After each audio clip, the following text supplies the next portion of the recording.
के शो में। वफाक और पंजाब में बढ़ती महाजराई क्या वाकई बात गवर्नर राज तक जाएगी? नून लीग की जानिब से जारहाना सियासी हिकमत अमली क्या मतलूबा नताइज का हुसूल मुमकिन? माशी अबतरी क्या वाकई गुज़श्ता हुकूमत की इख्तियार करदा पॉलिसियों का फितरी नतीजा?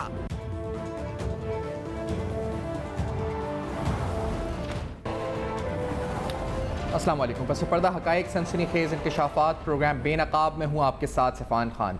नाज़रीन, कल एक अहम तरीन फैसला आया, उसके बाद सियासी हलचल आप कह सकते हैं उसमें मज़ीद इजाफा भी हुआ है। पाकिस्तान मुस्लिम नून की तरफ से भी एक जारहाना रद्द-ए-अमल इख्तियार किया गया है। कुछ ही देर कबल हमने देखा कि वज़ीर-ए-आज़म पाकिस्तान शहबाज शरीफ साहब ने तकरीर करी कौमी असम्बली के फ्लोर पर, और इस तकरीर के अंदर उन्होंने भी अपनी एग्रेसिवली अपनी पार्टी को, अपनी पार्टी लाइन को डिफेंड किया। साथ साथ उन्होंने बताया कि रूसी तेल के हवाले से जिस माहिदे की बाज़गश्त साबका हुकूमत करती रही है, इमरान खान साहब कहते रहे, उसकी हकीकत एक बार फिर वज़ीर-ए-आज़म शहबाज शरीफ साहब ने यहाँ कर दी है कि उस माहिदे के असल हवाले से फॉरेन सेक्रेटरी ने क्या ब्रीफिंग दी थी, काबीना में क्या हुआ था, और उसके असल जो हक़ाइक़ हैं वो उससे जुड़े हुए क्या हैं। लेकिन इस फैसले पे पहले आते हैं। इस फैसले में हमने देखा कि कल 3 रुकनी बेंच ने फैसला दिया जो कि 11 सफ़ात पे मुश्तमिल था। इस फैसले में परवेज़ इलाही साहब जो है वज़ीर पंजाब मुंतखब हुए, यानी उनको दोबारा रीइंस्टेट कर दिया गया। डिप्टी स्पीकर की रूलिंग गैर कानूनी और कलअदम करार दी गई। PTI के उम्मीदवार जो है परवेज़ इलाही को वज़ीर पंजाब करार दे दिया गया। उसके बाद रात गए हल्फ बर्दारी हुई। हमजा शहबाज का हल्फ गैर आइनी कहा गया। इस फैसले में हुक्म दिया गया कि हमजा शहबाज और उनकी काबीना फौरी ओहदे छोड़ दें।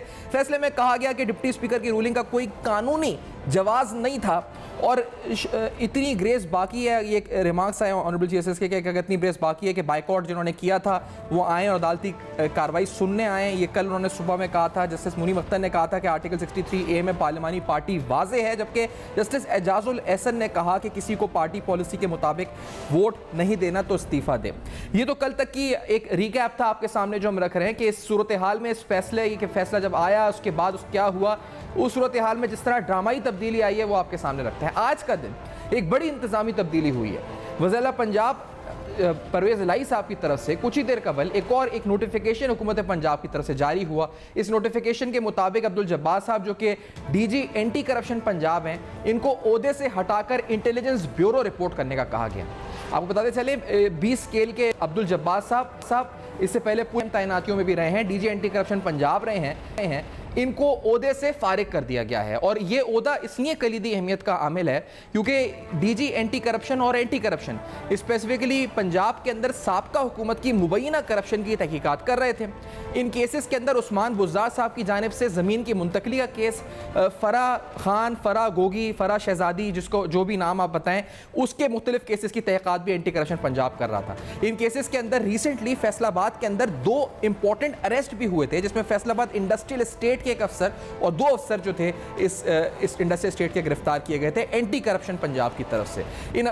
इस केस में कहा गया था कि एक ज़मीन जिसकी मालियत तकरीबन 60 करोड़ रुपए थी वो औने पौने दामों यानी तकरीबन 8 करोड़ 30 लाख रुपए के अंदर फरा की कंपनी को अलॉट कर दी गई थी। इसी तरह से उनकी कंस्ट्रक्शन कंपनी जो गुजरावाला में एक हाउसिंग सोसाइटी बना रही थी, इस हवाले से भी एंटी करप्शन पंजाब ने security and exchange commission of Pakistan को एक खत लिखा था और उस कंपनी की तमाम तफसीलात के हवाले से तफसीलात इकट्ठी की थी। जो फैसलाबाद में गिरफ्तारी हुई थी वो उनकी डेयरी कंपनी के हवाले से, ज़मीन की अलॉटमेंट के हवाले से थी और दीगर केसेस भी, जिस तरह मैंने कहा कि पंजाब हुकूमत, साबका पंजाब हुकूमत के मुख्तलिफ केसेस की तहक़ीक़ात एंटी करप्शन पंजाब कर रहा था और ऐसे कलीदी वक्त पर यह अहम तैनाती या अहम इस पर तबादला हो गया है। तो इन केसेस का मुस्तकबिल क्या होगा इस पर ही प्रोग्राम में ज़रूर रोशनी डालेंगे आगे। और आपको बताते चलें आज क्योंकि राना सनाउल्लाह साहब ने पहले एक स्टेटमेंट दी थी, लेकिन फवाद चौधरी साहब ने जो कहा है कि हुकूमत यानी वफात वेंटिलेटर पर है। फवाद चौधरी साहब ने जो स्टेटमेंट दी है इस पर नून लीग का रिएक्शन पहले जानेंगे।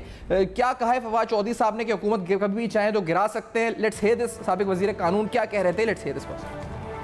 वफाक की हुकूमत को गिराना अब PTI के लिए कोई मसला नहीं है। वफाक वेंटिलेटर के ऊपर है और जब हम चाहेंगे इसका स्विच बंद कर देंगे। जब हम चाहेंगे इसका स्विच बंद कर देंगे। सेनेटर अफनान उल्लाह साहब प्रोग्राम में साथ मौजूद हैं, सीनियर रहनुमा नून लीग के। अफनान उल्लाह साहब, लग ये रहे कि पहले एंटी करप्शन पंजाब के हवाले से आपका तबसरा जानना चाहूँगा। आप लोगों ने नैरेटिव बनाया, फिर केसेस ही बनाए। अच्छी बात आप लोगों ने जो की वो ये की कि गिरफ्तारियाँ जब तक तहकीकात में कोई ठोस सबूत नहीं आए, जब तक गिरफ्तारी कोई नहीं हुई। क्योंकि हमने देखा जो पीटीआई का दौर था, नैब थी, तो पहले गिरफ्तारी होती थी, फिर इल्जामात साबित होते थे, फिर वो मामला कोर्ट में जाते थे। आप लोग चल रहे थे, केसेस बढ़ रहे थे, ये तबादला हो गया। अब इन केसेस का क्या होगा अफनान उल्लाह साहब? जी बिस्मिल्लाहिर्रहमानिर्रहीम। देखें, अनफॉर्चुनेटली ये केसेस जो हैं इन्हीं को ख़त्म करने के लिए, और ये जो इनकी करप्शन थी फ़रा गोगी साहिबा की, इमरान खान की और जो बाकी इनके लोग थे, उसको ख़त्म करने के लिए ही तो इतनी ज़्यादा फुर्तियाँ लगाई गई हैं पंजाब हुकूमत को ख़त्म करने के लिए। और आपने देखा कि कैसे जो है वो सारा कुछ हुआ, और जो है वो एक ऐसा डिसीजन, एक कंट्रोवर्शियल डिसीजन आया, एक शर्मनाक डिसीजन आया, बल्कि मैं ये कहूँगा, जिसके अंदर ये बात को जजेस ने कही कि हम अपने पुराने डिसीजन को साइड पे रख रहे हैं इस डिसीजन के लिए। खाली ये नहीं कहा, और ये भी कहा कि जज जो है उसका अगर मूड होगा तो वो पहले रखेगा वो पहला वाला डिसीजन, अगर उसका कॉन्शियस करेगा तो वो कहेगा कि चलो मैं अब अपना नया एक इंटरप्रिटेशन बना लेता हूँ। तो जहाँ पे इस तरह के डिसीजन आ रहे हों, जहाँ पे जो है वो इस तरह हुकूमतें बनाई जा रही हों, तो वो ज़ाहिर है फिर ये करप्शन का बाजार जो ये लोग गर्म करके गए थे, अब वो करप्शन जो है वो सारी की सारी जो है वो रुक जाएगी। और मैं शाबाश देता हूँ उन लोगों को जिन्होंने इस हुकूमत को इंस्टॉल किया है। वो जो है वो इस 80 अरब रुपए के जो फ्रॉड के अंदर वो भी पूरे अब शरीक है। 80 अरब रुपए का फ्रॉड है। अच्छा, तो ये फिर आपको क्या लगता है फरा गोगी भी वापस आ जाएंगी दुबई से? उस्मान बुज़दार साहब दोबारा कहीं उनको अहम ओहदा मिलेगा?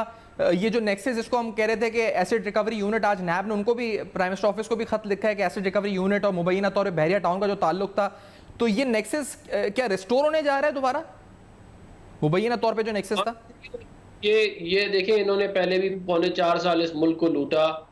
हमने करप्शन परसेप्शन इंडेक्स जो ट्रांसपेरेंसी इंटरनेशनल जो है वो करती है, एक इंटरनेशनल इदारा है, उसके अंदर हम, जब हमारी हुकूमत आई तो पाकिस्तान 136वें नंबर पे था 2013 में। जब हम अपनी हुकूमत 2018 में छोड़ के गए तो हम 170वें नंबर पे छोड़ के गए। और फिर ये जो अपना झूठे सादिक और अमीन और ये इंस्टॉल शुदा सेलेक्टेड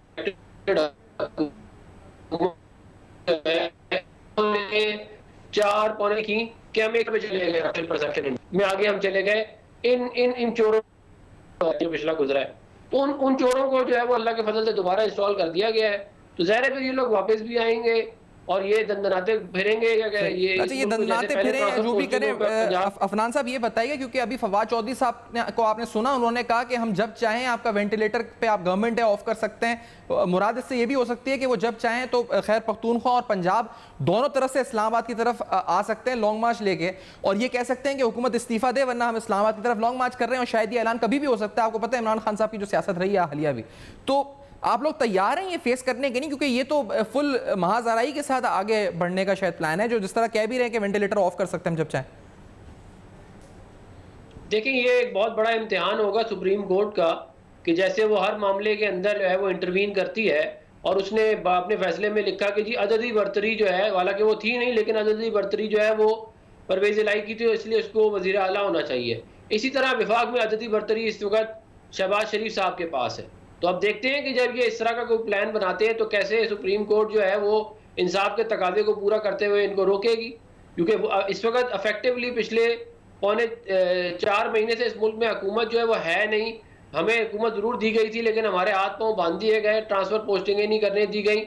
इस मुल्क में डॉलर जो है वो रुपया डिवेल्यू हुए जा रहा है, महंगाई ऊपर जा रही है, क्योंकि डिसीजन जो है वो बजाय इसके वज़ीर आज़म, वज़ीर आला और कैबिनेट ले वो डिसीजन कहीं और लिए जा रहे हैं, और इसलिए मुल्क जो है वो तबाही की तरफ जो है वो गामजन है। तो फवाद चौधरी साहब की इतनी औकात नहीं है कि वो कुछ कर सकें। अफनान साहब, आप जो कह रहे हैं कि डिसीजन कहीं और लिए जा रहे हैं, तो ये क्या पेट्रोल की कीमत कौन बढ़ा रहा है, बिजली की कीमत कौन बढ़ा रहा है? ये तो मिफ्ता इस्माइल साहब, IMF मुआहिदा, फ्यूल एडजस्टमेंट्स, यही हो रही है ना? ये कोई और तो नहीं कर रहा है, ये आपकी गवर्नमेंट ही कर रही है ना अफनान साहब, जो कीमतें बढ़ रही हैं? देखिए, ये वो लोग कर रहे हैं जो ट्रांसफर पोस्टिंगों पर पाबंदियाँ लगाते हैं, ये वो लोग कर रहे हैं जो हुकूमत के को चलने नहीं देते, जो ऐसे फैसले कंट्रोवर्शियल देते हैं जिससे पूरी दुनिया में पाकिस्तान का मजाक उड़ता है, ये वो लोग कर रहे हैं। और ये तमाशा जो है, ये जो लगाया गया है कि जी के हुकूमत हमारी है मगर इख्तियार हमारे पास नहीं होगा, इख्तियार किसी और के पास होगा, ट्रांसफर पोस्टिंग तक नहीं हुकूमतों को करने देंगे, तो उसके बाद फिर हुकूमत क्या चलेगी? फिर इसी तरह रुपया स्लाइड करेगा, इसी तरह महंगाई होगी। और आवाम को भी उन्हीं लोगों से पूछना चाहिए कि महंगाई क्यों है, जो ये सारे काम कर रहे हैं। इसकी जिम्मेदारी ना मुस्लिम लीग नून पे आती है, ऐसी हुकूमत से मुस्ताफी होना ज्यादा बेहतर नहीं है? और क्या नवाज शरीफ साहब भी इस बारे में इज़हार ख्याल कर चुके हैं? क्योंकि जराए से तो आज खबरों में आ चुका है कि वो कह रहे हैं कि early election is the only solution. तो फिर निकल क्यों नहीं जाते आप लोग इस हुकूमत से? इस बारे बात नहीं हो रही आपके कैंप में? देखिए, ये बात सीरियसली अंडर कंसिडरेशन है। हमने अपनी पॉलिटिकल स्ट्रेटजी जो है उसके ऊपर हम काफ़ी अरसे से गौर कर रहे हैं, और आने वाले दिनों में आप देखेंगे कि इसके ऊपर मज़ीद क्लैरिफिकेशन आएगी। मगर आवाम को हम ये ज़रूर बताना चाहते हैं कि इस मुल्क के अंदर जो तमाशे लगे हुए हैं, इस मुल्क के अंदर जो करप्शन जिन लोगों ने लूट मार की है, उनको कैसे प्रोटेक्ट किया जाता है, कैसे हुकूमत में इंस्टॉल किया जाता है, और कैसे जो है वो मतलब कि हमारी हुकूमत को चलने नहीं दिया जाता। ये सारी बात जो है ये आवाम के सामने आनी चाहिए। और ये जो इस वक्त जो मुल्क में अफरा तफरी है, रुपए की डिवैल्यूएशन है, महंगाई है, इसकी तमाम तर जिम्मेदारी उन लोगों के ऊपर है जिन्होंने ऐसे फैसले दिए। मैं फिर आपसे पूछना चाहूंगा, क्योंकि आप जब कह रहे हैं रुपए की डिवैल्यूएशन है, पेट्रोल की कीमतों में इजाफा है, तो वजीर खजाना बाकायदा प्रेस कॉन्फ्रेंस में अनाउंस करते हैं ना कि इतना बढ़ रहा है। और जब कम हुआ था तब भी शहबाज शरीफ साहब ने अनाउंस किया था। स्टेट बैंक के गवर्नर की तैनाती है, वो खाली पड़ा हुआ है, आप लोग तैनात नहीं कर रहे। उसमें कौन सी किसकी रुकावट है? किसने आपको रोका है कि आप स्टेट बैंक का गवर्नर ना लगाएं जो रुपए को आगे भेज सके? जी, जब हर एक डिसीजन के अंदर हुकूमत में सुप्रीम कोर्ट आके इंटरफेयर करेगी, जब सुप्रीम कोर्ट खुद जो है वो डिसीजन लेगी कि जी कोई ट्रांसफर पोस्टिंग नहीं होनी, तो फिर क्या काम होगा? आप मुझे खुद बताएं ना। ये लोग ही आके हुकूमत चलाएं और ये देखेंगे कैसे रुपये को संभालना है, कैसे जो है वो नौकरियां क्रिएट करनी है, ये सारा खुद आके चला लें। ये तो देखें ना, ये इस तरह तो नहीं हो सकता ना कि आप जो है वो जिम्मेदारी दे दें और ताकत अपने पास रखें। ऐसे तो कोई नहीं मानेगा। और ये पिछले 3.25 महीने से यही तमाशा चल रहा है। तो आवाम को तो हम ये बात अब बताएंगे कि देखें इस मुल्क में महंगाई क्यों है, इस मुल्क में मसाइल क्यों हैं, और पिछले 3.25 महीने में क्यों ज़्यादा हुए। उसकी वजह वो लोग हैं जिन्होंने इस मुल्क को डिस्टेबलाइज किया। आप यकीन जाने, हमें लोगों ने ये वाली बात की है कि ये जो कॉन्टिन्यूस डिस्टेबिलिटी है पिछले 3.25 महीने से मुसलसल जो है ये क्रिएट की गई है, जब से हमारी हुकूमत आई है, उसकी वजह से सारा का सारा मुल्क में इकोनॉमिक क्राइसिस पैदा हुआ है। क्योंकि देखें, जो आपका इन्वेस्टर होता है, जो आपका बिजनेसमैन होता है, ये तो अदब इस्तेमाल पे मैं मजीद गुफ्तगू करूंगा, लेकिन मैं आपकी स्ट्रेटजी समझना चाह रहा हूँ एक बार, क्योंकि फिर आप ये कह रहे हैं कि हम आवाम, लेकिन कल हुआ फैसला, हमने देखा तहरीक इंसाफ ने तो फुटेजेस झूठी सच्ची, बहुत सी झूठी भी थी उसमें, फैसलाबाद की 1-2 फुटेजेस, उन्होंने न्यू ईयर नाइट की भी फुटेजेस शेयर कर दी कि ये लोग निकले हुए सड़कों पे। आज भी वो लिबर्टी चौक के ऊपर आवाम को जमा कर रहे हैं, कह रहे हैं जी कि हम यौम तशक्कुर या खुशी मनाएंगे। अवाम, आप लोग, शमजा शहबाज निकले बाहर, उनको हटा दिया गया हुकूमत से। नून लीग के कितने लोग सड़कों पे निकले? नून लीग की जो पब्लिक मोबिलाइजेशन है वो कहाँ थी और कब होगी? क्या नवाज शरीफ साहब पाकिस्तान आएंगे फिर होगी? मरियम नवाज निकलेंगी सड़कों पे? कौन करेगा और कब करेगा? आखिर देर नहीं हो जाएगी क्या? इमरान साहब, देखिए, हमने कल लिबर्टी के ऊपर क्या कहते हैं एक बहुत बड़ा अवामी क्या कहते हैं जलसा किया। हमने जो है वो कल जो है वो इधर प्रेस क्लब में इस्लामाबाद में क्या कहते हैं जलसा किया। हाँ, मरियम नवाज साहिबा ने पिछले 1 महीने में इलेक्शन से पहले जो है वो 1 दर्जन के करीब जलसे किए। तो ये सारी काम जो है हमने किए। हमारे जलसे बहुत बड़े थे, लेकिन ऐसा लगता है जैसे पाकिस्तान के अंदर जो है पीटीआई के सपोर्टर की जो राइट्स हैं वो और हैं, और जो मुस्लिम लीग नून के सपोर्टर और वोटर हैं उनके राइट्स और हैं। मतलब कि हमारी हुकूमत को नहीं चलने दिया जाता। हमारे खिलाफ जो है वो शर्मनाक फैसले दिए जाते हैं, वो फैसले जो दुनिया में तमाशे का बायस बन रहे हैं ऑलरेडी पाकिस्तान का। और उसके बाद जो है वो ये एक्सपेक्ट किया जाता है कि मुल्क तरक्की करेगा। मुल्क तो ऐसे तरक्की नहीं करता। इस तरह जब आप अपने मुल्क को कौन खुद डिस्टेबलाइज करता है? मुसलसल अपने ही हुकूमतों को डिस्टेबलाइज किया जाता है, जानबूझ के किया जाता है। सही है फरहान साहब, आपका इसी नोट पर शुक्रिया अदा करूंगा। फरहान साहब, सेगमेंट का टाइम खत्म हो रहा है। आपका शुक्रिया, आपने ज्वाइन किया प्रोग्राम में और बताया अपना मौक़िफ़, अपनी पार्टी की पॉलिसी यहाँ से आगे क्या होगी, क्या लाइन अप्लाई आपकी पार्टी। आफ्टर दिस ब्रेक कानूनी नुक्ता नज़र से भी कल के फैसले पे बात करेंगे, और साथ साथ मुस्तकबिल जो नज़र आ रहा है मंजरनामा, जो एक हमें कन्फ्रंटेशन नज़र आ रही है, ये किस तरह ख़त्म हो सकती है, इस पर गुफ्तगू होगी। इस ब्रेक के बाद हमारे साथ रहिए।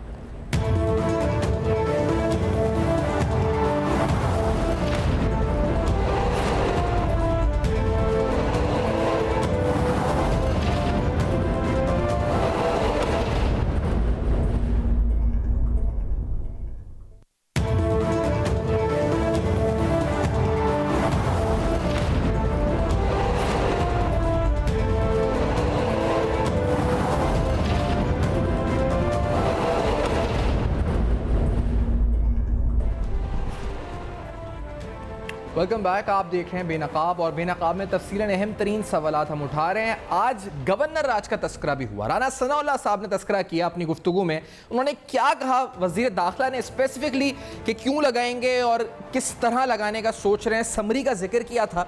Let's hear this first. क्या कहा? जहाँ तक आपने बात की है गवर्नर राज की, जिस किस्म की गुफ्तगू कल शाम से की जा रही है और बाज़ जो आवारा किस्म की गुफ्तगू करने के आदी हैं, वो जिस किस्म की गुफ्तगू कर रहे हैं कि जी हम फ़लाँ पे पाबंदी लगा देंगे, फ़लाँ पे ये कर देंगे, अगर उन्होंने कोई ऐसी हरकत की तो मेरा उनको ये पैगाम है कि गवर्नर राज की समरी जो है वो वजारत दाखिला ने पेश करनी है और मैंने उसके ऊपर काम शुरू कर दिया है। तो इस बयान के बाद राना सनाउल्लाह साहब की एक महाजराई जो ऑलरेडी थी उसमें कहा गया कि मजीद इजाफा होने का इम्कान जाहिर किया जाने लगा। वफाक और सूबे पंजाब के दरमियान महाजराई, मुमकिन महाजराई का जिक्र होने लगा। अब बहुत से सवाल उठने लगे कि क्या आईनी तौर पे, कानूनी तौर पे पॉसिबल या मुमकिन भी है या नहीं। इस बारे में भी कुछ आपको राय दिखा देते हैं। हमने देखा कि जब हमने मुख्तलिफ लोगों से पूछा, कुछ ने कहा कि आइन के आर्टिकल 232 के शिक नंबर 1 के तहत गवर्नर राज लगाया जा सकता है। 18वीं तरमीम ने सूबे में गवर्नर राज के सदर मुमलिकत के इख्तियारात को महदूद कर दिया है। आइनी तौर पर मुल्क की सलामती या किसी सूबे को जंग का खतरा हो तो गवर्नर राज लगाया जा सकता है। इसी तरह बैरूनी जारियत या सूबाई हुकूमत के इख्तियारात से बाहर गड़बड़ हो तो गवर्नर राज लगाया जा सकता है। सदर मुमलिकत ऐसी सूरत हाल में इमरजेंसी का ऐलान कर सकता है, लेकिन इसके लिए भी सदर मुमलिकत को मुताल्लिका सूबाई असम्बली से एक करारदाद मंजूर करवानी होती है और सदर मुमलिकत ज़ाती इक़दाम करता है तो इमरजेंसी का ऐलान 10 दिन में पार्लियामान के दोनों ऐवानों में पेश करना होगा। और आर्टिकल 233 इमरजेंसी के दौरान, यानी इमरजेंसी जो अलग मामला है, उसके दौरान बुनियादी हुकूक वगैरह मुअत्तल करने का इख्तियार देता है और इमरजेंसी का ऐलान नाफिजुल अमल हो तो सदर हुक्म के जरिए ऐलान कर सकता है।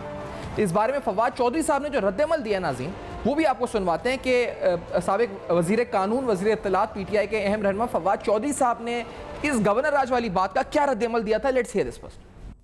कल सुप्रीम कोर्ट का एक हुक्म आया है, उस पर अमल दरामद हुआ है और आज आप कह रहे हैं कि आप गवर्नर रूल लगा देंगे।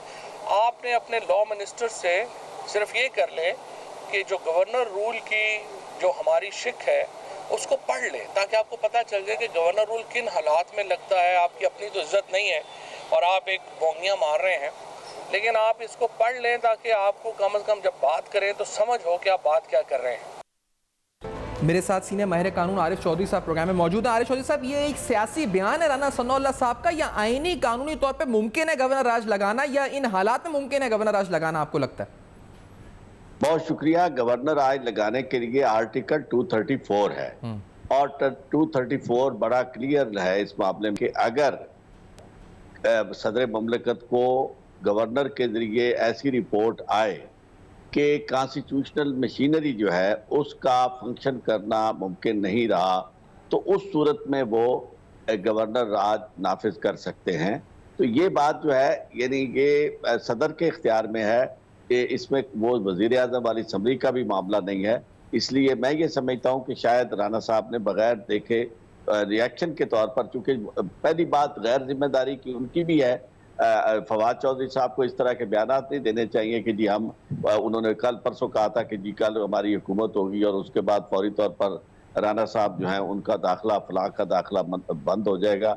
मैं ये राना साहब के अंदाज़ हुकूमत को कभी भी पसंद नहीं करता, लेकिन इस सब कुछ के बावजूद मैं ये समझता हूँ कि ये जिम्मेदारी का मुजाहरा दोनों तरफ से होना चाहिए। राना साहब को भी मोहतात रहना चाहिए, अपनी ज़ुबान को कंट्रोल करना चाहिए, और ये फवाद चौधरी साहब जैसे लोग जो हैं उन्हें भी ये सोचना चाहिए कि वो इतने घमंड में फौरी तौर पर क्यों आ जाते हैं। बात यह कि पहले इसी घमंड ने पाकिस्तान को कितना नुकसान पहुँचाया, आप कहाँ पहुँच गए। तो खुदा के लिए आपको अगर हुकूमत मिली है, खुदा का शुक्र अदा करें, लोगों ने आपको वोट दिया है, आप उसके नतीजे में लोग आपको यानी पंजाब में हुकूमत मिली और आने वाले दिनों में लगता है कि आपको मरकज में भी आप आ जाएंगे। तो इस सारी सूरत हाल में तो आपको और ज़्यादा हम्बल होना चाहिए, और आप फौरी तौर पर उन्हें ये कह रहे हैं कि जी आपका दाखिला बंद कर दिया जाएगा। तो उसके रिएक्शन में पहले वो भी इसी तरह की गुफ्तगू करते रहे, राना साहब भी, कि जनाब मैंने नए शेल मंगवा लिए हैं, मैंने उन पर ये किया, मैंने लोगों को, यानी वो चीज़ें जो आइन और कानून के खिलाफ है।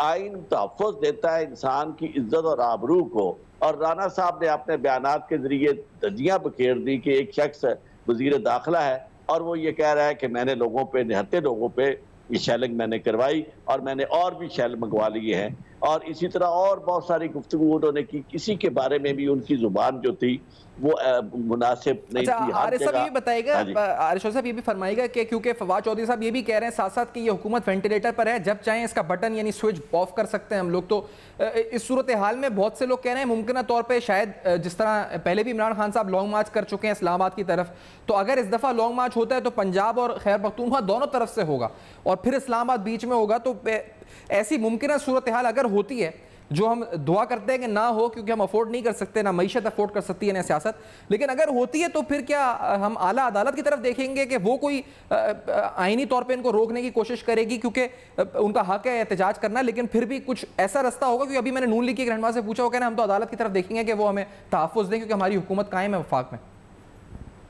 देखिए, बात यह है कि हर शख्स अदालत की तरफ देख रहा है और ये कोई अच्छी बात नहीं है।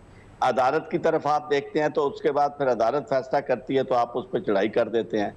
जब पहले सूरी के मामले में, कासिम सूरी के मामले में फैसला हुआ तो उस वक्त उस पर बहुत शदीद तनकीद हुई। अब उसी फैसले का रेप्लिका जो है वो आपको पंजाब असम्बली के डिप्टी स्पीकर के खिलाफ आया फैसला, तो यानी आपने देखा कि इससे ज़्यादा जुल्म नहीं हो सकता कि आप, और लाकानूनियत मैं कहूँगा, जुल्म को छोड़ दें, कि आपकी पार्लियामेंट के अंदर खड़े होकर किसने, वजीर आजम ने यानी जो तकरीर की है, इससे पहले मरियम नवाज जो कह चुकी है, सारे पार्टियों के लीडर और मिनिस्टर जो कह चुके हैं, यानी उनका फर्ज जो है वजीर आजम का वो है आइन और कानून की हिफाजत। वो एक तरफ कह रहे हैं कि जनाब चर्चर की मिसाल दे रहे हैं और दूसरी तरफ खुद इंसाफ का कत्ल। इंडिपेंडेंट जुडिशरी को आप कहाँ रहने दे रहे हैं? जिस जुडिशरी को आप फैसला करने से पहले सारे खड़े होकर कह देते हैं कि जनाब हमें एतमाद नहीं है, आप फैसला ना करें, आप इतने बड़ा बेंच बनाएं, और जब वो फैसला आपसे कहती है कि मुझे वजह बताएं कि भाई क्यों मैं ना फैसला करूं, कोई कानूनी बात करे, आप कहते हैं जी हमारे साथ बाहर के सदूर खड़े हैं, हमारे साथ पूरी कौम खड़ी है, पार्लियामेंट खड़ी है, आप हम जो कहते हैं। अगर ये बात मान ली जाए कि इसी तरह यानी वो लोग जो अपनी वफादारियां किसी भी हवाले से, मैं उन पर इल्ज़ाम नहीं लगाता, हमारी बारों के लोग जो हैं जो आप नुमाइंदगी का दावा भी करते हैं, लेकिन बदकिस्मती ये है कि उन्हें ये कोई हक नहीं पहुंचता कि वो इस तरह जाके खड़े हो जाए किसी पोलिटिकल पार्टी की। इसी तरह जो पार्लियामेंटेरियंस है वो अगर जाके धमकी दे के कहें कि जनाब हमें नहीं पता, आप छोड़ दें फैसला, उसके बाद अदालतों के पास क्या रह जाता है? तो ये जो आप बात कर रहे हैं कि कल को अगर वो चढ़ दौड़ते हैं, पहली बात तो यह है कि चढ़ दौड़ने वाली बात मुझे नजर नहीं आ रही, इसलिए कि उनके पास इन्हें स्ट्रेंगुलेट करने का, गला दबाने का एक ऐसा रास्ता आ गया है कि शहबाज शरीफ साहब जो है वो इस वक्त सिर्फ सीडीए के या इसके अंदर आईसीटी के अंदर रह गए। आपको लगता है वो बाहर रास्ता नहीं आता? ऐसी सूरत हाल में आज की तकरीर उनकी मुझे ये लगती है कि बिल्कुल इसी तरह का कि जनाब, ठीक है आरिफ साहब एक ब्रेक की तरफ बढ़ना है, मैं आपका शुक्रिया अदा करते हुए एक ब्रेक की तरफ जाऊंगा क्योंकि इस सेगमेंट का वक्त खत्म पे पहुंच रहा है। आपका बहुत बहुत शुक्रिया, आपने ज्वाइन किया और अपना कानूनी नुक्ता नज़र पेश किया राज वाली बात पर आफ्टर दिस ब्रेक नाज़रीन हमारे साथ रहिए।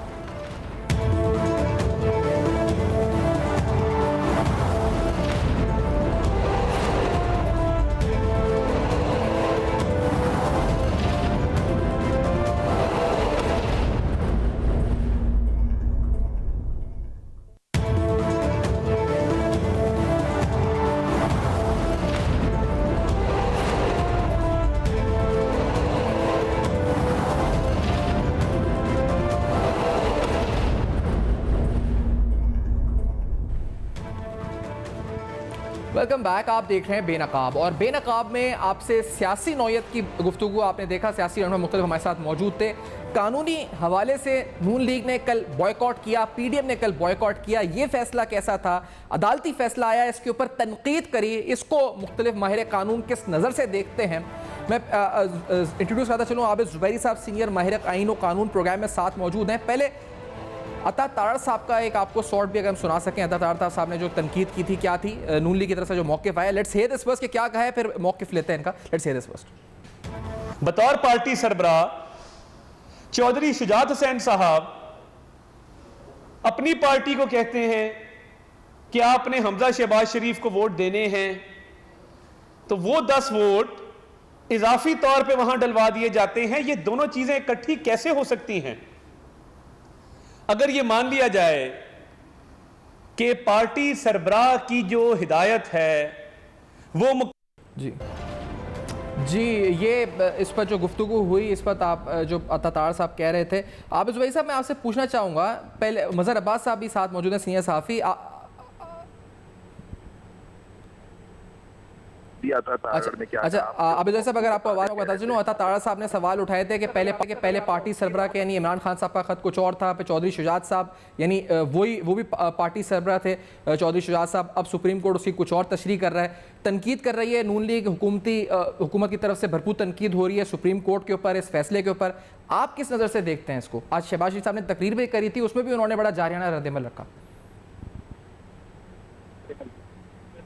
बिस्मिल्लाहिर्रहमानिर्रहीम। मैं नहीं देखता कि तनकीद, मैं समझता हूँ एक्चुअली वो फैसले से खुश नहीं होंगे तो जाहिर बात वो तनकीद करेंगे, तो कोर्ट का फैसला उस पर तनकीद की जा सकती है, लेकिन तनकीद बराए तनकीद नहीं होनी चाहिए, कंस्ट्रक्टिव होनी चाहिए आपके फैसले से। देखिए अगर वो कहते हैं इमरान खान साहब ने लेटर लिखा था उसके बेसिस पे वो हुआ, तो ये पॉइंट कभी पहले उठना नहीं। अगर यही बात थी तो जब ये केस आर्ग्यू हो रहा था तो उस वक्त उनको 63 डे वाला, तो उस पर उनको दूसरे जो मुखालफिन थे या जो दूसरी पार्टी थी उसको उठाना चाहिए था कि जी वो पार्टी हेड का है। लेकिन वहाँ बात चैनल्स पे सुनी गई है वो ये है कि उनकी पार्टी हेड ने जो भी कहा हो, लेकिन पार्लियामेंट्री पार्टी जो थी उसकी डायरेक्शन दी गई कि जी इस तरह से वोट करना है, तो वहाँ ये चीज मौजूद थी। लॉ कानून बड़ा क्लियर है और यही बात सुप्रीम कोर्ट ने कल अपने शॉर्ट ऑर्डर में कह दी है कि जी डायरेक्शन जो होगी वो पार्लियामेंट्री पार्टी की होगी, पार्टी हेड का उसमें रोल नहीं है, लेकिन वो हो सकता है पार्लियामेंट्री पार्टी उनकी बात सुने उस पर अमल करे। लेकिन लॉ में जो डिस्क्वालिफिकेशन की डिफेक्शन क्लॉज उसी वक्त लागू होगा जब पार्लियामेंट्री पार्टी के जो इंस्ट्रक्शन हैं, डायरेक्शन जो वर्ड यूज हुआ है आइन के अंदर, उसके बरखिलाफ कोई बात की जाए, फिर पार्टी हेड का नाम आता है कि वो रेफरेंस भेजेगा जब ये डिफेक्शन हो जाती है इस तरह से। तो ये बात कहना कि जी उस केस में ये हुआ, इस केस में ये नहीं हुआ, अगर उस केस में यही बात थी, वहाँ पार्लियामेंट्री पार्टी ने कोई इंस्ट्रक्शंस नहीं दी थी, तो ये बात कोर्ट के सामने लानी चाहिए थी कि जी पार्टी हेड का तो कोई रोल ही नहीं है। तो इस तरह से उन्होंने बात की नहीं। अब यहाँ बात क्लियर आ गई कि जी पार्लियामेंट्री पार्टी ने डायरेक्शन दी कि जी किस तरह करनी है आपको उस पे चीफ मिनिस्टर के इलेक्शन पे। अब उस पे कोर्ट ने कहा कि हाँ ये पार्लियामेंट्री पार्टी की और पार्टी हेड का उस पर कोई रोल नहीं है। ये अब कानून, अब ये नेचुरल सुप्रीम कोर्ट का फैसला है उस पे, लेकिन सुप्रीम कोर्ट पे हमले करना या उसको उनकी तजलील करना ये गलत बात होती है। तनकीद आप जरूर कीजिए, आप उससे नाखुश हैं, आप लोगों ने केस आर्ग्यू ही नहीं किया, आपने अपना मौके पहले दिन तो बयान कर दिया, लेकिन बाद में आपने आज क्या बाइकआउट कर रहे हैं। बाइकआउट कुछ नहीं माना, उसने लिख दिया कि जी आप पहले भी मौजूद थे, बाद भी मौजूद थे, और जब आपकी बात थी उसके बाद ठीक है। आप आपके नज़दीक फैसले पे तनकीद हो सकती है, अदालत पे हमले नहीं हो सकते। मज़हर अब्बास साहब भी मौजूद हैं, सीनियर तज़निगा, सीनियर सहाफ़ी। मज़हर अब्बास साहब, जो नून लीग का रवैया है जारहाना, वो कहते हैं हम सियासत करेंगे। आज शहबाज शरीफ साहब ने तकरीर भी करी, उस तकरीर के अंदर आपने उस तकरीर को किस तरह देखा? और दूसरी बात, ये जो जारहाना तर्ज अमल है सियासत का, इसको पब्लिक वेलकम करेगी आपको लगता है? और नून लीग इसको इफेक्टिवली अपने वोट बेस तक कम्युनिकेट कर सकेगी जिस तरह पीटीआई ने किया था, या इसमें नाकाम हो जाएगी? आपको क्या लगता है मज़हर साहब? आपको क्या लगता है? देखिए मैं समझता हूँ, क्योंकि मैं भी खुद वकील हूँ, कोर्ट पे हमला करना ये एक इंस्टीट्यूशन, ये हमारे मुल्क का एक सुतून है। आप उस पर खुद उसको अगर कमजोर करने की कोशिश करेंगे तो हमारा मुल्क का ही नुकसान है। यहाँ मुल्क का सोचना चाहिए। आप कोर्ट के फैसले से नाखुश हैं, आप उसकी रिव्यू डाल दें, आप उस पर जाके आप उस पर जो भी आपको अपना लीगल जो आपका हक फैसला आपके खिलाफ फेवर में आता है तो आपको पसंद आता है, आपके खिलाफ आता है तो आप नाराज हो जाते हैं। ये बात तो नहीं है। अवाम जो है वो देखेगी कि आप इंस्टीट्यूशन पे अगर हमला कर रहे हैं तो ये हमारे अवाम में ये मकबूलियत नहीं होगी। कोर्ट की इज्जत है, उसको इज्जत रहने दी जाए और उसको हमें मजबूत करना। और यही आर्टिकल 190 कहता है कॉन्स्टिट्यूशन का, authorities will act in aid of the Supreme court.